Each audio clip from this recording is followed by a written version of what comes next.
But the more information we get, that aperture starts to open up and you get to see the bigger picture, and things start to click. It's just like that genetics test that I took 3 years ago. It was a game changer. It was a journey changer. How many vets specifically, and even a number of first responders, as I envelop myself into that community more and more, identity and purpose, unless somebody has a profound faith, identity and purpose as an element of spiritual health and wellness is typically attached to their profession and wearing a uniform, right? So it's a temporal value association. So once that service ends and they lose their identity, they lose their purpose, what are they here for at that point, right? If you don't want to miss another episode, head to defenders-live.com and become a free subscriber. That way, every new episode gets delivered straight to your inbox. And if you're looking for top-tier firearms and self-defense training, go to defenders-usa.com and check the calendar to see what's coming to your area this year. Good evening, everyone. Welcome to Defenders Live. I have Ryan Luchau back with me on the show. I just realized it's been a couple of years since I've had you on, and for some reason in my mind, it was like 6 months or something.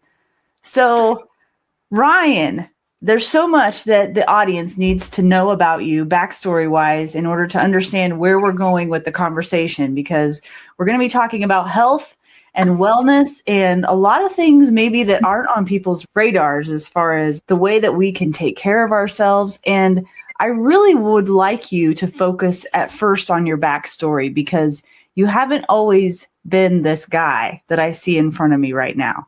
Can you explain? Yeah, well, Laura, first and foremost, thanks for inviting me to be on again. It's great to see you. I love connecting when we have that chance, and certainly look forward to this. So, a little backstory. Basically, my journey with, I guess, temple optimization, if you will, kind of that body, mind, spirit pursuit for health and wellness started after my first deployment with the Montana Army National Guard in 2005, getting back from Afghanistan. Sorry, not Afghanistan, Iraq. The first go around. It's been so long, I don't even remember where I was. But no, just coming back with kind of out of sorts, right? Chronic fatigue, chronic pain. Didn't have the ability really to cognitively process and even complete sentences. It was interesting for actually quite a while. It took a long time for my nervous system to kind of come back and get back to a relatively normal state. So I didn't know it was that bad. Yeah, and I worked with the VA for a long time, trying to figure out what was going on. I like to say that the whole conversation about chronic fatigue, chronic pain is kind of like nailing Jello to the wall, right? It's almost impossible to pinpoint or target specifically what that is. And so that kind of put me on a journey for pursuing different methods to manage my health, I guess, if you will, to put it in the most simplistic terms. And so had started to be introduced to just some amazing people in the functional health or I guess integrative health space. A lot of people call it alternative health. I don't like to use that term because I don't think it should be alternative. I think it should be complementary or really the priority for how we approach our health. And so ultimately that's functional health, right?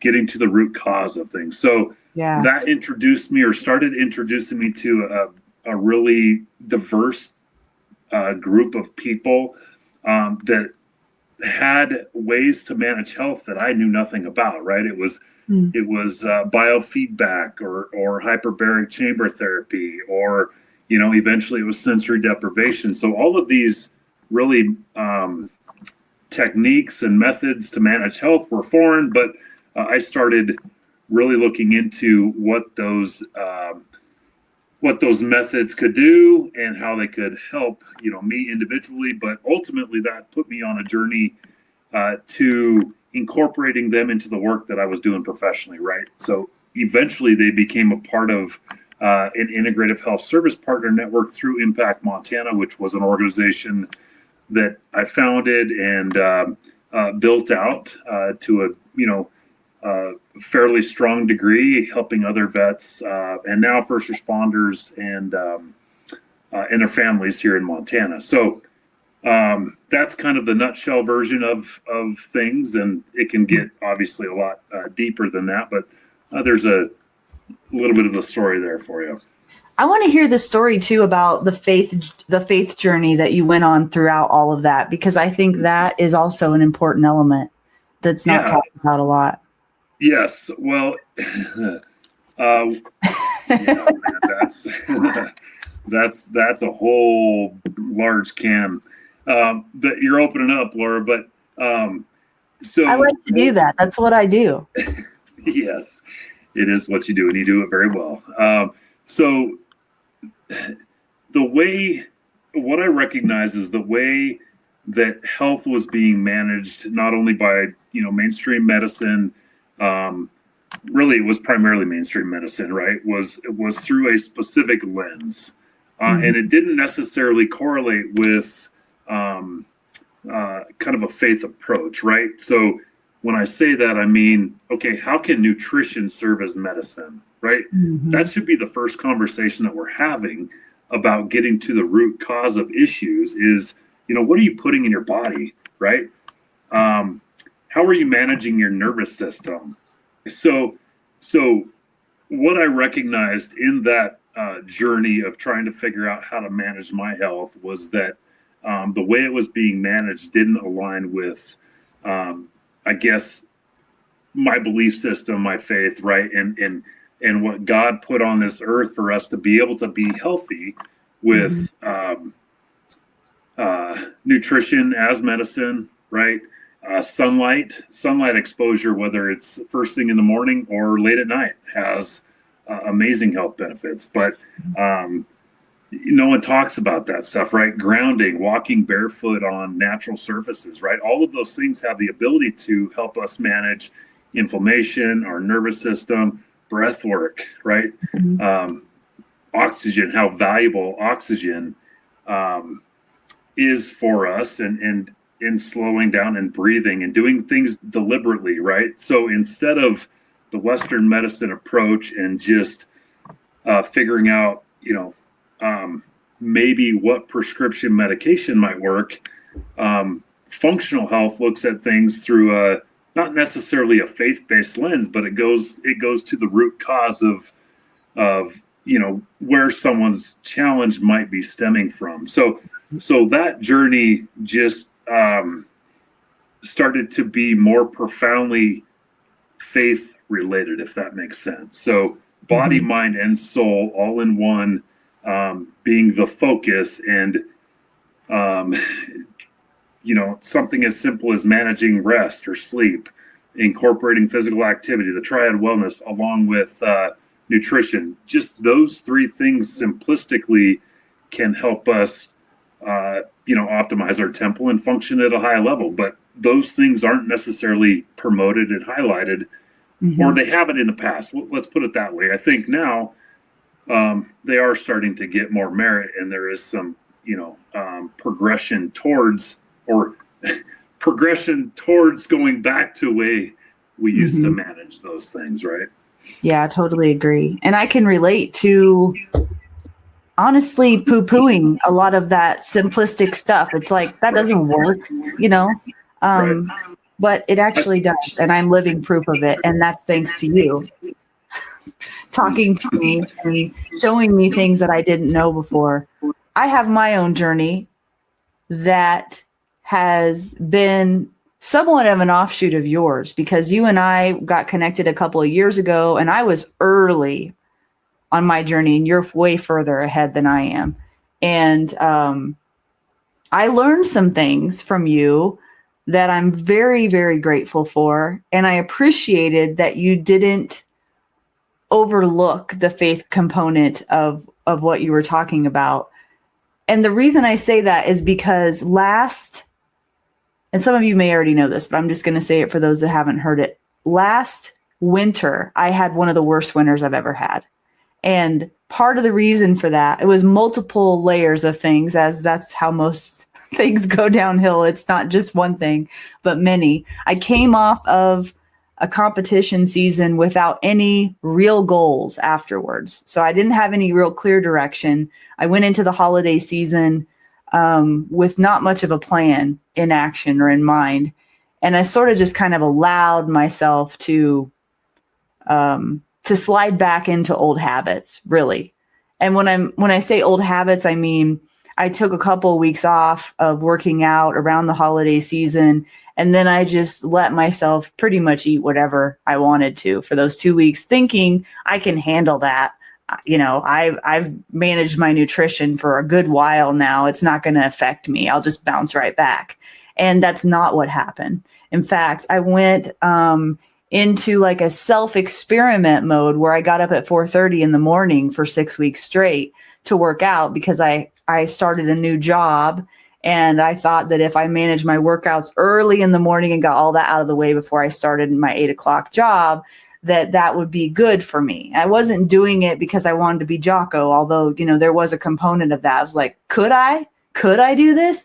But it was a disaster, and it led to sleep deprivation, which then led me down the slippery slope of doing things I wouldn't normally do and making poor decisions. And so that all ties back to the faith, because I didn't understand until I went down the slippery slope how what I put in my body affected my spiritual walk, because I started noticing that the things that I normally prioritize, which was my time with him in the morning, my time in the Word, and prioritizing that over first and foremost over everything else, started to also slip down a slippery slope. And I started noticing that the things that I put at the forefront ended up being just my own selfish desires of, you know, it was just really putting myself first is what it was, in the sense that it was unhealthy, meaning I would just make decisions about what I just felt like I wanted to do in the moment, which is really dangerous for me. So I appreciate that component of it, because I have a personal, you know, story of how that affected me spiritually. And I know that you relate to that. I'm sure you have your own stories of things like that. I'm curious if you have anything to add to that, please do. But I have one question that I wanted to lead into that, because you mentioned managing your nervous system. So I know that breathworks is a big part of that, but I'm curious, what does that actually mean in its application in real life every day? Does that mean not allowing things to affect you in the way that they do whenever you're sleep deprived and you're not feeding your body like it should and you're just reacting and being triggered? Or does that mean like an event happens and you have to regulate yourself so that you can handle it? Yeah, well, I think the most important piece of that, Laura, and really where we started to get to working together, is the genetics, right? I think all of this stuff is based on someone's genetics. So stress, everybody responds to stress differently. So yeah, in regards to nervous system management, I think the most important variable here, because everybody, well, in a faith context, right, we're fearfully and wonderfully made. There is nobody's DNA throughout all of human history that is the same, right?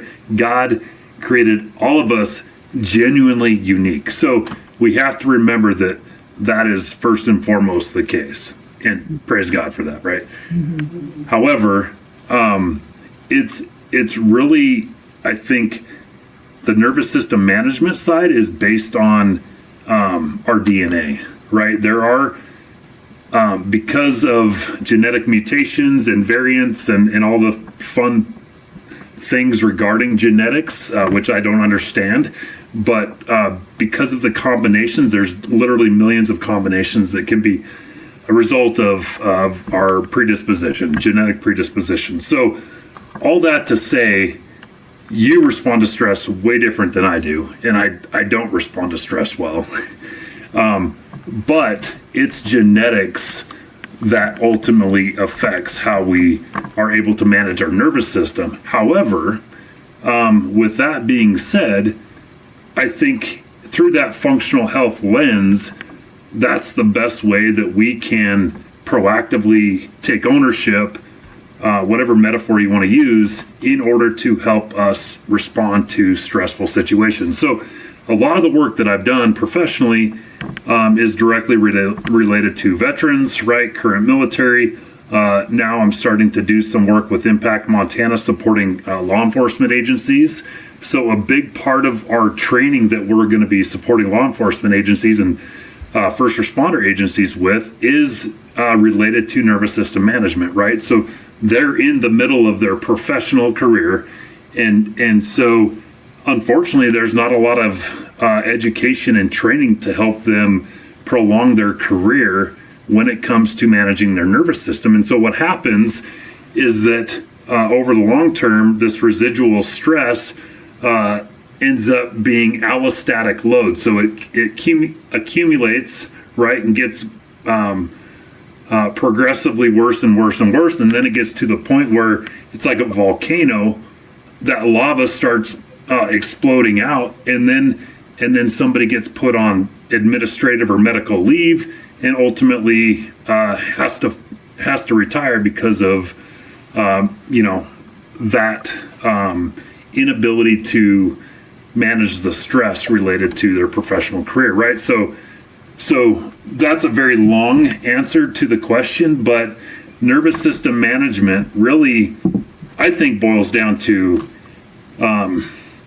several things when it comes to optimizing our temple. And so there's the genetics piece, right?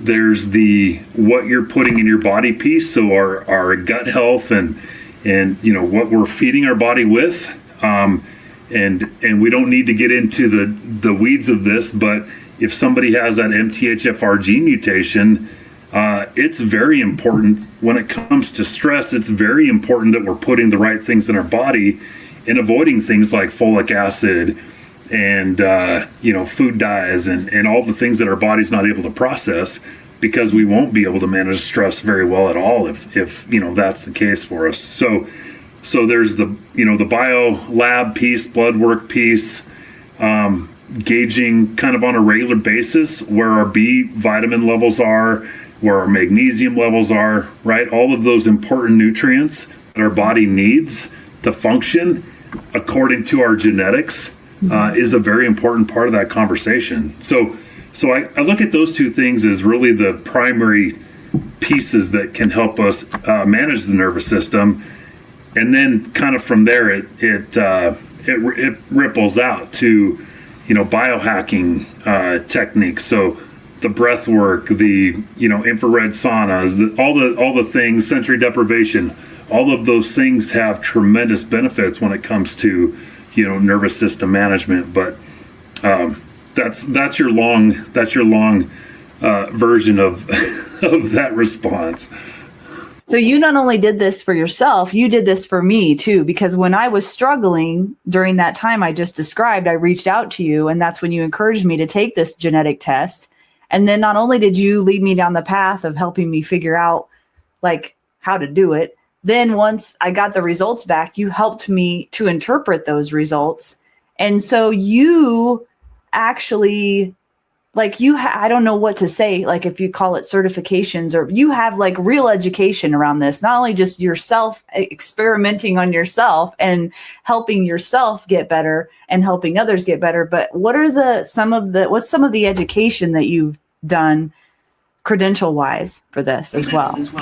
Yeah, so great question. I'm not just some, knucklehead out on the street that's encouraging people to, test their genetics and,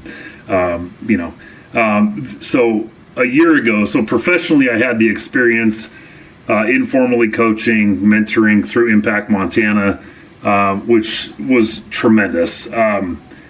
and when my time was done with Impact Montana, I pursued a health and wellness coaching certificate. So, and really, I formulated that into an integrative health and wellness coaching kind of practice or method, I guess you could say. So, my objective specifically is to look at health through that faith-based lens. So, it's practical, functional, but faith-based health and wellness coaching based on that training specifically. So I like to, I don't know if I've shared the E3, kind of the perspective development, concept. If you can recall back in Chasing Impact, it was shared in my book, Chasing Impact, but the way I look at this kind of new journey that I'm on with faith-based health and wellness coaching, I can confidently say that yes, there's an education component to it, but I've also experienced it myself, right? So perspective equals really kind of the E3 concept, and that is education, environment, and experience. So the combination of, education, the environment that I've, had to live in and endure some of these challenges in, as well as the personal experience, has kind of formulated this perspective in how I, work with individuals like you, Laura, and hopefully help them kind of develop that new paradigm and how they're looking at optimizing their own temple. So I find it so cool. I just think it's so cool when people have been put through the fire and they become so uniquely qualified to help other people.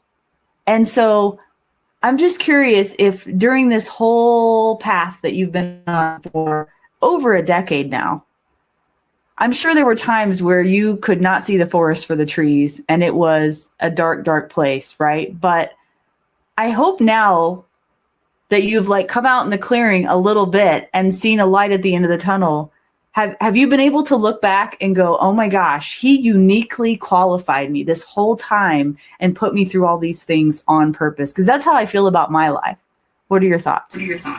Yeah, I agree wholeheartely, and that's kind of how I perceive things through that faith-based lens. As I recognize the trials and things that have been a part of my journey that I've been able to endure, right, is for a purpose. It's for a reason, and that reason is for me to help others. When I retired from the Montana Army National Guard as a chaplain, I knew that my time working with vets or service members wasn't coming to an end. It was just kind of pivoting to a broader part of the journey, and it's been as difficult as it's been at times.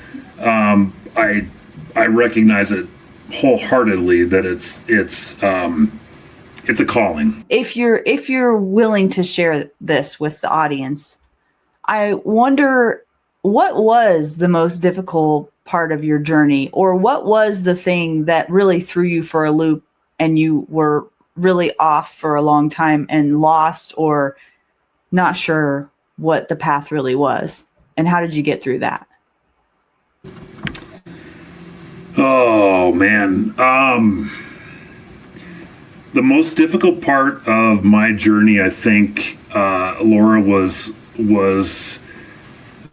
as serving as executive director of the organization that I founded, right, Impact Montana, and was helping, a significant number of individuals, veterans, first responders specifically, kind of navigate to their thrive, overcoming significant barriers or obstacles related to service. So helping others, but avoiding my own personal health and wellness, and really not being able to tap out when my nervous system was stretched to the max, right? And so here it's kind of a tale of two paths, right? There's a path of, on the outside, everything looks great for this organization. There's a lot of valuable work happening, and to the expense of working 80 plus hours a week, sacrificing my family for some praise. There's some praise associated with that. Not that I was pursuing it for that reason, but it felt good. Let's just be honest. Praise feels good, especially being a words of affirmation love language guy. So that's one part of the path, and then the other side of it is my nervous system being tapped out, not being able to manage stress, going home to 5 kids. When I am home after 80, 90 hours a week, 7 days a week, right? There is no margin in my life, which margin's another huge variable for tempo optimization, but not being able to manage all of the stress internally led me to the point where I was neglecting my faith, because frankly I didn't have time to focus on faith. I was focused on other people, and not the right people, right? My priorities were not in order, and so it got to a point where I had to make a hard choice. For me, it was an easy choice, but I think for a lot of us, it is a hard choice. It's do we continue seeking this glory, so to speak, by leading this organization and doing amazing things for a lot of people, and growing an organization to benefit a lot of Montanans, but on the other hand, sacrificing my family and my health, my faith, everything that I am coaching others to focus on and prioritize, I'm sacrificing. And so that was the most difficult part. I would say the tail end of 2024, it reached its pinnacle. So we had for Impact Montana, we had a Warrior Golf Scramble on September 20th, I think, roughly, and then that was our first golf scramble. So very important to have a good first event, right? And then 3 weeks later, we had our largest fundraiser of our year, is called the Night of Impact for Impact Montana. And in the middle of that 3 weeks, we had a major health situation for my wife. She had a miscarriage. And for the first time in my Impact Montana professional career, I said, this Night of Impact doesn't matter, right? It's irrelevant to me. And thankfully, that's the right answer, right? I mean, no one wants to admit anything else, but that is the only option as far as, priorities, exactly. Yeah. So that was probably the most difficult part of that journey. And it was in the midst of also, I had already submitted my resignation to the Impact Montana board. And we were pursuing the next executive director, right? So my time was coming to an end for Impact Montana, and going back to what we were talking about earlier, as difficult as all of that was, it was a year and a half of really significant struggle. But looking back at it, there's a tremendous amount of purpose in all of it. So now I work for Impact Montana as a contractor, right? Doing exactly what I love to do and what God has blessed me in doing, on a part-time basis, right? I manage my schedule. I'm not responsible for all the executive level things, right, that come along with being an executive director. and I'm not sacrificing my family, right? It's for the first time, probably in our 20 years of marriage, that this has been the case. So it's a wonderful and beautiful thing. But it's like what Paul talks about in the Roman prison, right? Suffering leads to perseverance, character, and character, hope, ultimately, right? So there's certainly a silver lining in all of that. But and so now you've started this new thing called Mission Mindset Solutions. And I feel honored that you called me on the phone and talked to me about this before I think it was officially launched. And that was just a really good conversation anyway. But so tell me what led to that and what you're hoping to do with Mission Mindset Solutions. And I want to make sure I plug it for you so other people can go and check out what you're doing and get the help they need from someone like you, because you are a person of, obviously you have experience in your own life, which gives you so much credibility. You've sought out the education. You've been coaching people for a really long time, especially veterans and first responders. I mean, check all the boxes.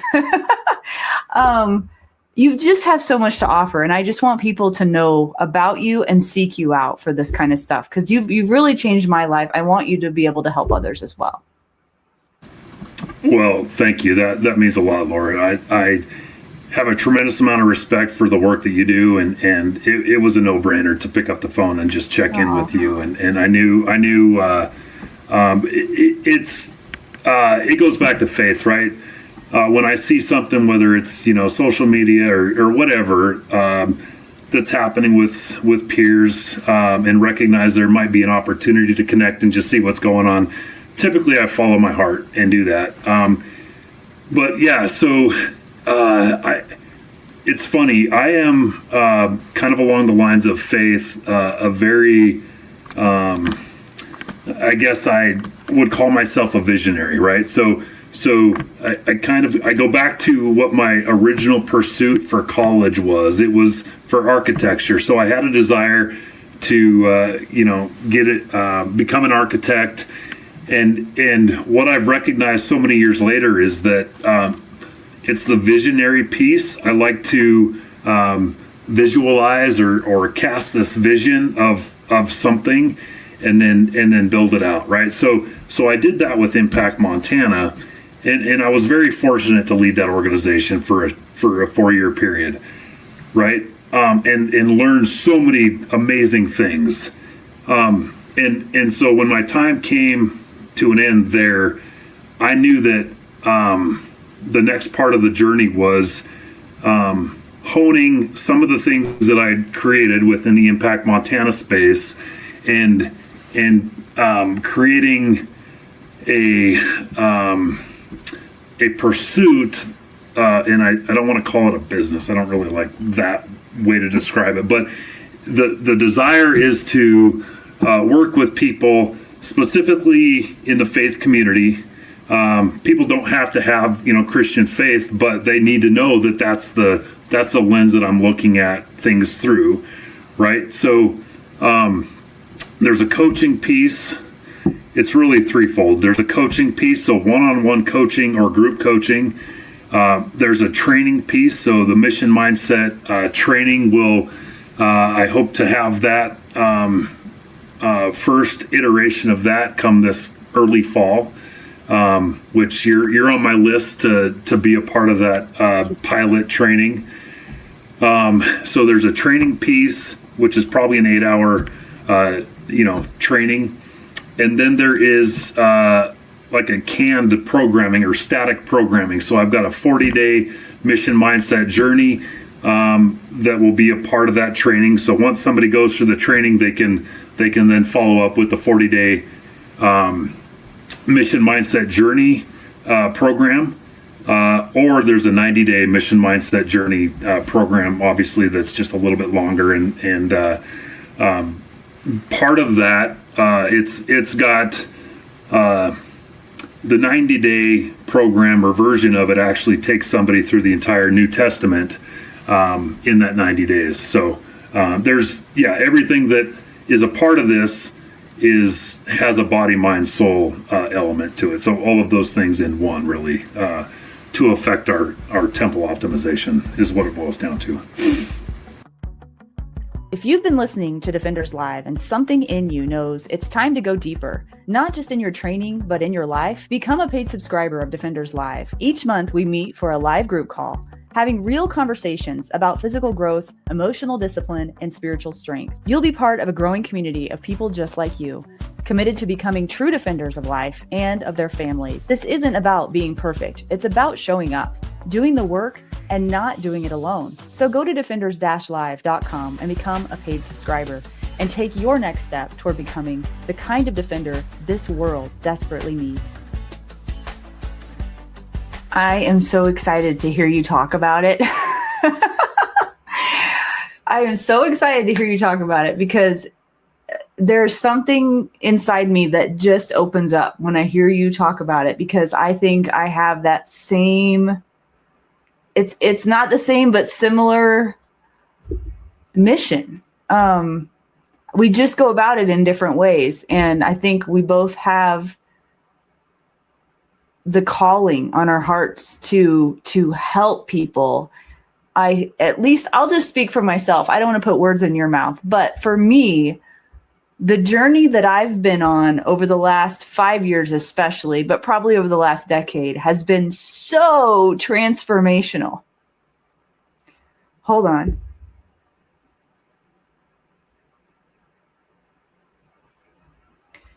It has been so transformational, and has the pinnacle of the transformation has been my walk with Christ. And I made a kind of like a rant video last year, because last year, for the first time in my life, I got 6-pack abs. And by the way, guys, like, please don't focus on the outcome of life. Focus on the journey of getting there, because yeah, I can check the box and say I got 6-pack abs, but it was the person I became to get there that was more valuable than any outcome could ever produce. So, but I was getting honestly a little bit annoyed with people because the world is so outcome focused, right? I feel like I had been shouting from the rooftops for 3 years for people to grow and be inspired to change their life and know that they could do more than they ever thought was possible, right? I felt that in my bones, and I felt like I had been shouting that for years. And it wasn't until I became jacked and got 6-pack abs that people started noticing and wondering what I had to say, because then all of a sudden the outcome was there.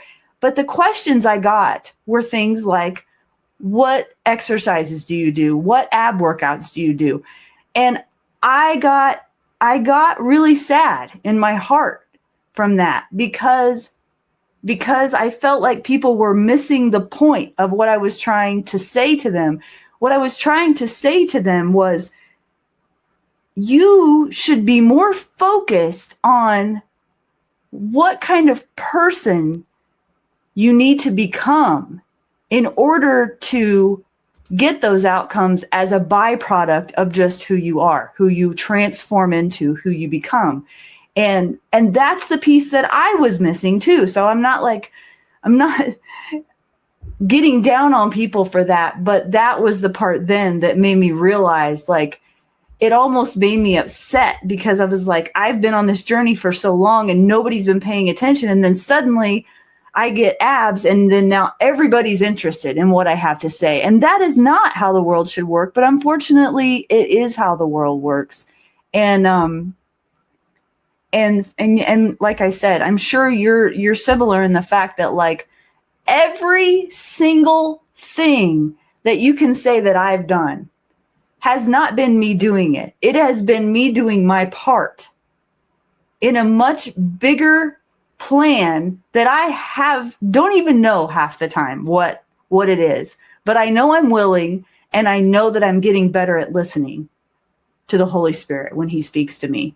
And that has been the biggest transformation of it all. And I don't think if I wouldn't have had that identity shift early on in my journey, I absolutely do not believe I could have made it where I am right now. And I still have a long way to go. I haven't arrived, and I never will. But I just don't think people really get that. And it's so hard to describe. It's so hard to understand because it's such a personal thing.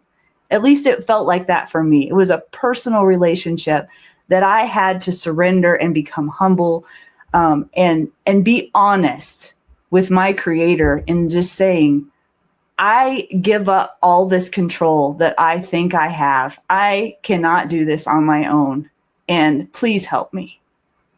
And when I did that, everything started opening up, and people like you started showing up in my life. And that was not of my doing. There's my soapbox for that.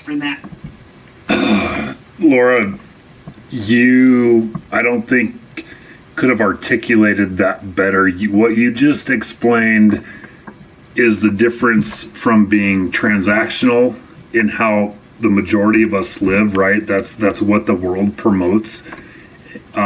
In people just living based on transactions and what happens to them, right? Versus taking ownership in being transformational or transformative. And transformative living is a result of having a profound why and purpose and strong worldview, right? And all of those things should be based off of our belief system, right? It's not about us. As a Christian, it's not about us. Our chief purpose is to honor and glorify God and enjoy Him forever, right?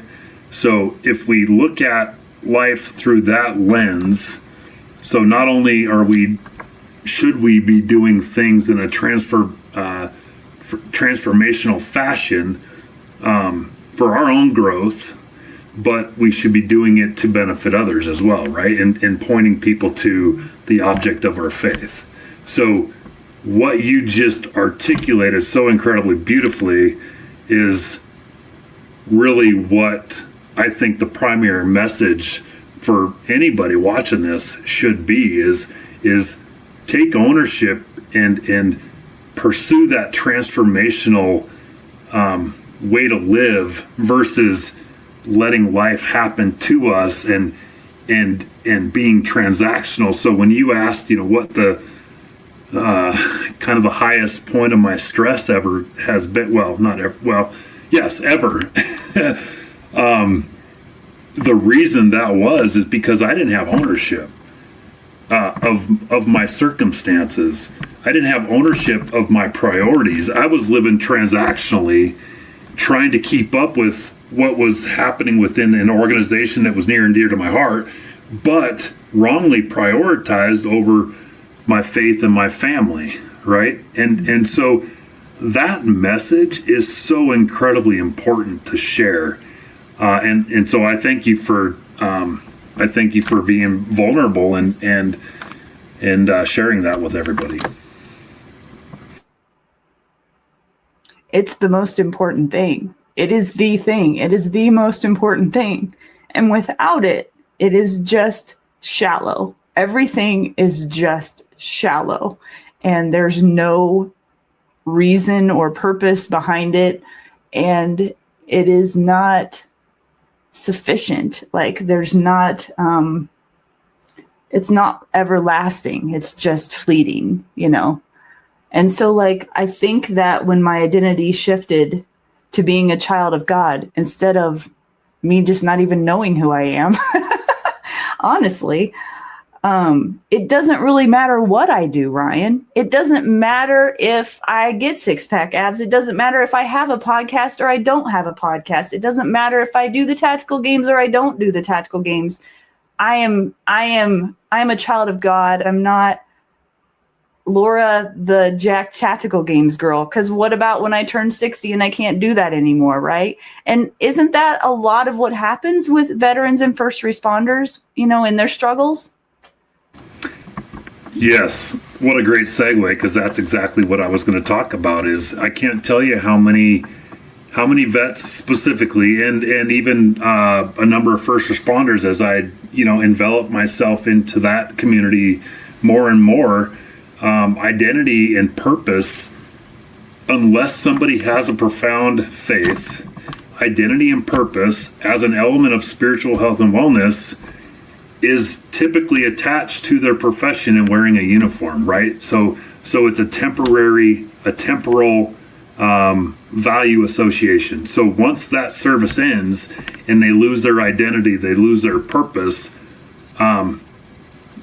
what are they here for at that point, right? So identity, purpose, love, hope, all of those elements of spiritual health have to be connected to something that has eternal value, right? And that will last longer than just even our time here on earth, let alone, as a podcast host. I mean, at some point that's going to end, right? And if your identity is attached to that, then what good is there for you to, just be out there fleeting, like you said? So yeah, 100%. That is, and I'm biased as a retired military chaplain. Identity and purpose is one of the things that I've, talked to people probably the most about, because it is the most fluid piece of somebody's health and wellness that they don't think about, they neglect, right? So, but I would argue that it's, you can't have optimal health and wellness without the body, mind, and soul all being a part of it. They're all connected. Yeah, 100%. Yep. So I took this down, but I want to put it back up real quick. For those of you that are listening and not watching, you need to go to missionmindsetsolutions.com or look up Ryan on Facebook under Mission Mindset Solutions. He's also on Instagram.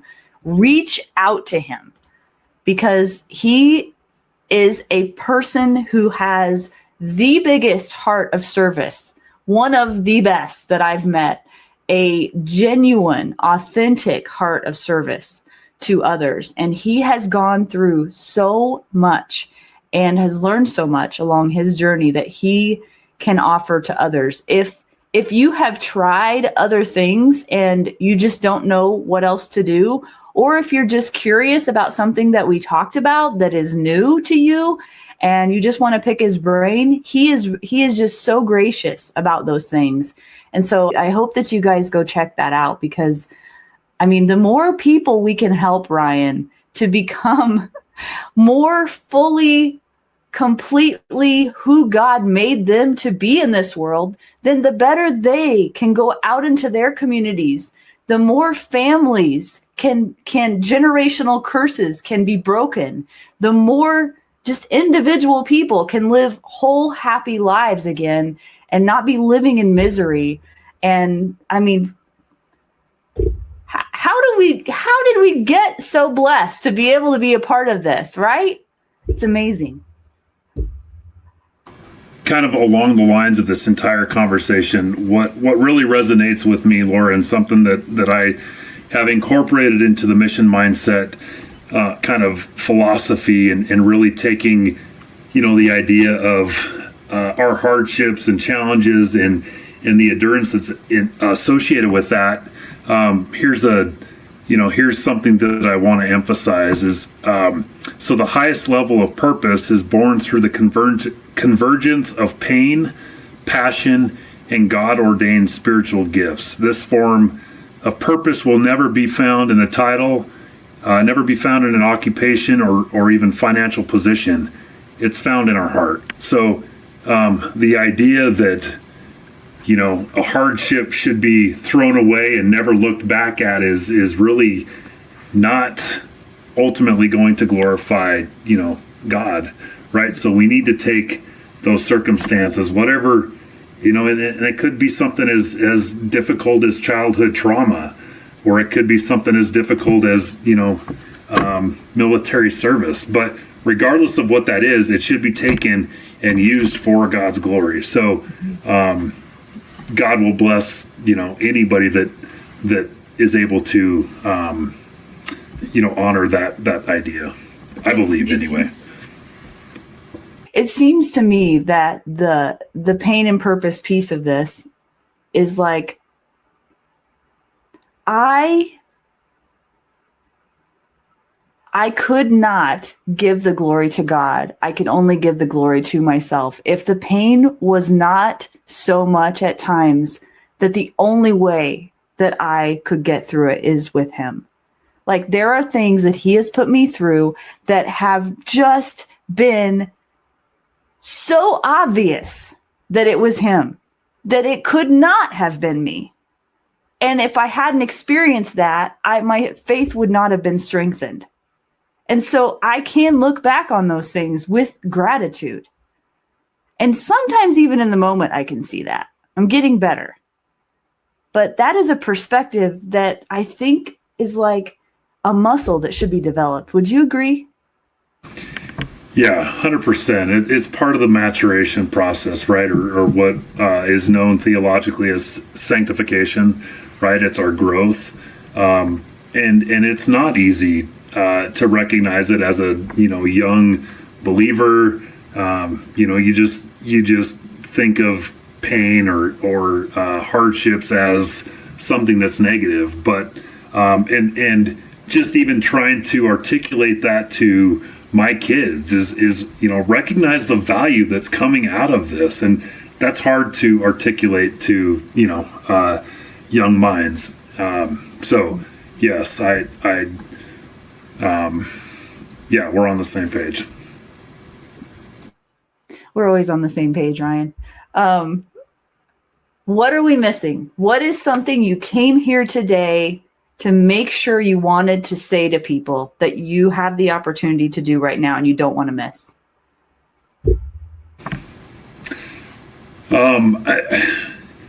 That's a great question, man. You just opened up another hour of conversation.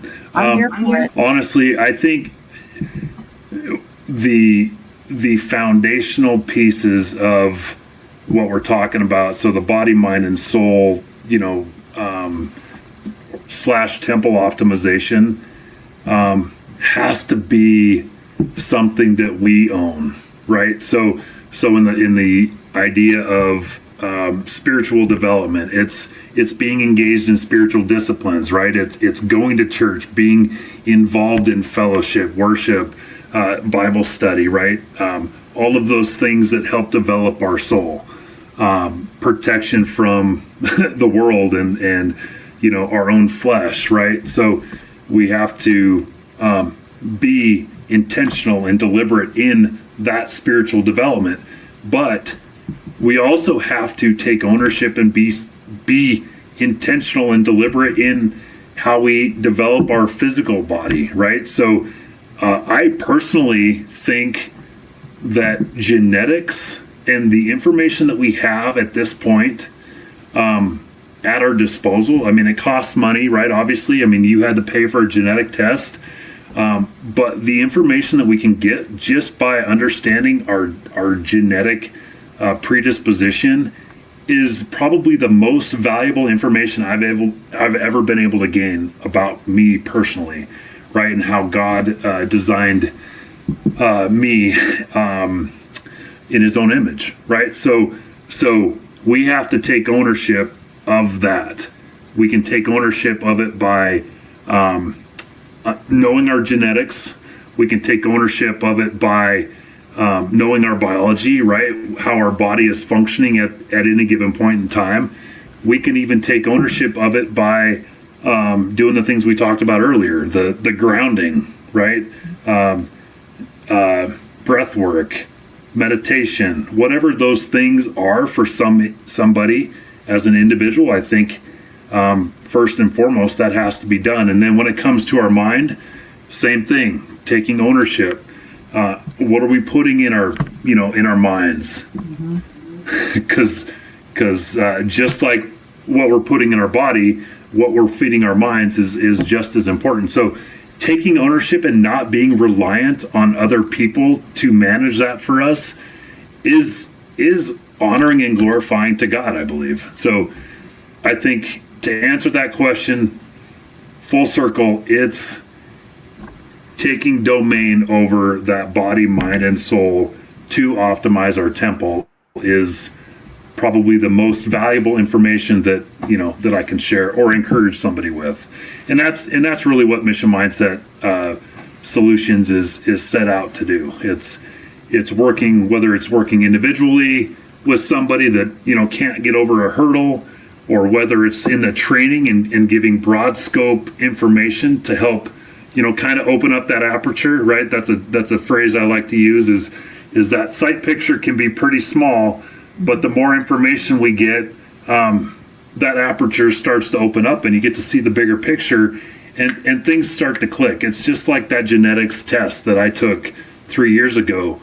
When I got that information and I found out that I have the MTHFR gene mutation and my body doesn't process folic acid, and I need methylated B vitamins and all of these things in order for my brain to process or navigate through stressful situations, it was a game changer. It was a journey changer. And I cannot emphasize that piece enough, because if we have the answers to the test, right? And I think there's so many people out there that are just they're living transactionally because they don't have the information to be transformational, if that makes sense. So, that's, and hopefully my passion comes out, because I just think there's too many people that are fleeting in their journey and not maximizing their opportunities, and optimizing their temple, right? Yeah.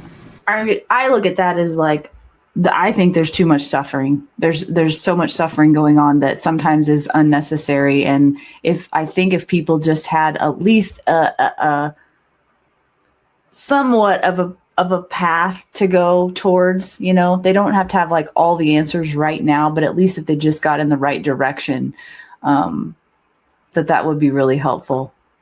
So missionmindsetsolutions.com is where people can go to check you out.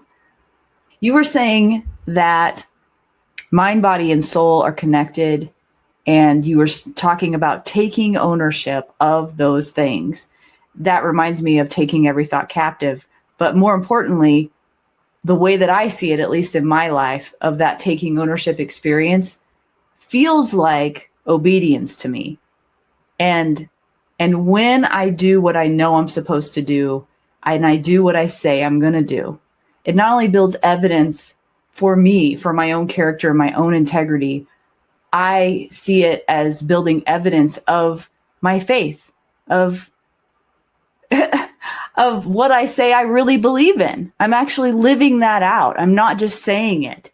And I think that action is just, if not more important than just saying the words. And so that's what I would consider being obedient. And obedience, like, is not, for me, it's a thing that brings me joy. It isn't something, it's not a punishing thing. It's something I want to do. It feels so good, and great, huge, wonderful blessings come from it.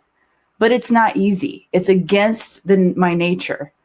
But it can be like a muscle built, I believe, with that ownership component that you were talking about. Yeah, and I actually, so as you're talking, I appreciate what you just shared, because I want to back up and kind of reverse out of what I said in ownership. It's I think based on a faith perspective, it's stewardship, right? Yeah, it's recognizing that our bodies or our money or our family, our spouse is not ours, right?